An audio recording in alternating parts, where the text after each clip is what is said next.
গোটা রাজ্যেই হচ্ছে সমস্ত জেলাতেই হকার্স ইউনিয়ন আছে। আমরা রাজ্য ফেডারেশন কতভাবে হচ্ছে হকারদের নিয়ে আন্দোলন সংগ্রাম করি। আপনারা জানেন যে এমনিতে আমাদের রাজ্যে শিল্প কলকারখানা কার্যত উঠেই গেছে, বেকারি ভয়ঙ্কর। ফলে স্বল্প পুঁজি নিয়ে নিজেদের পরিবার পরিজনের মুখে অন্ন তুলে দেওয়ার জন্য হকার ভাইরা তারা হচ্ছে হকারি করেন, কিন্তু নানা রকম সমস্যার মধ্যে তারা পড়ছে।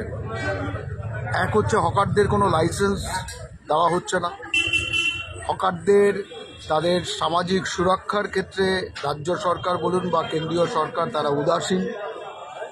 আমরা হকার্স ইউনিয়নের পক্ষ থেকে যে দাবি করি যে 2014 সালে যে কেন্দ্রীয় হকার আইন হকারদের জন্য তৈরি হয়েছিল সেটা আমাদের রাজ্যে আজও বাস্তবায়িত হয়নি, এবং সেই আইনের মধ্যে নির্দিষ্ট কথা ছিল এটাই যে পুনর্বাসন ছাড়া হকার উচ্ছেদ করা চলবে না, এবং টাউন ভেন্ডিং বা ভেন্ডিং কমিটি তৈরি করতে হবে। সে পঞ্চায়েতের ক্ষেত্রে ভেন্ডিং কমিটি হোক, শহরের ক্ষেত্রে টাউন ভেন্ডিং কমিটি হোক, সামগ্রিকভাবে ভেন্ডিং কমিটি তৈরি হবে এবং সেখানে হকারদের 40% প্রতিনিধি থাকবে, এবং তারা হচ্ছে ঠিক করবে যে অঞ্চলে তারা হকারি করছেন তাদের সুযোগ সুবিধাগুলো সবটা বিবেচনা করে এবং সরকারকে সাহায্য সহযোগিতা করতে হবে এবং এই আইন কার্যকরী করতে হবে। কিন্তু আমরা দেখছি যত্রতত্র হকারদের উচ্ছেদ করা চলছে, এমনকি বুলডোজার দিয়েও হকার উচ্ছেদ চলছে, যেটা কেন্দ্রীয় আইনের সাথে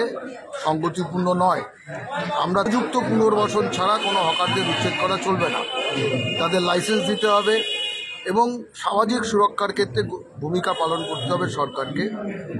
60 বছর বয়স হয়ে গেলে পরে তাদের পেনশনের ব্যবস্থা করতে হবে, এবং সমস্ত রকমভাবে যে দ্রব্যমূল্য বৃদ্ধি এবং কর্পোরেটাইজেশন যা হচ্ছে সেক্ষেত্রে গরিব মানুষ তাদের বিরুদ্ধে কার্যত যুদ্ধ ঘোষণা করেছে আমাদের দেশের সরকার, রাজ্যের সরকার। হকারদের নিজেদের জীবিকার স্বার্থে এবং সামাজিকভাবে মানুষের কাছে সস্তা দরে দ্রব্য পৌঁছে দেওয়ারও একটা গুরুত্বপূর্ণ সামাজিক দায়িত্ব হকাররা পালন করে। তাহলে রাষ্ট্রের উচিত তাদের ইউনিয়ন আমরা হকারদের ঐক্যবদ্ধ করার জন্য আমাদের এই সম্মেলন, সেই সম্মেলন থেকে নির্দিষ্ট দাবিগুলো আমরা উত্থাপিত করতে চাই এবং তার ভিত্তিতে আন্দোলন করতে চাই।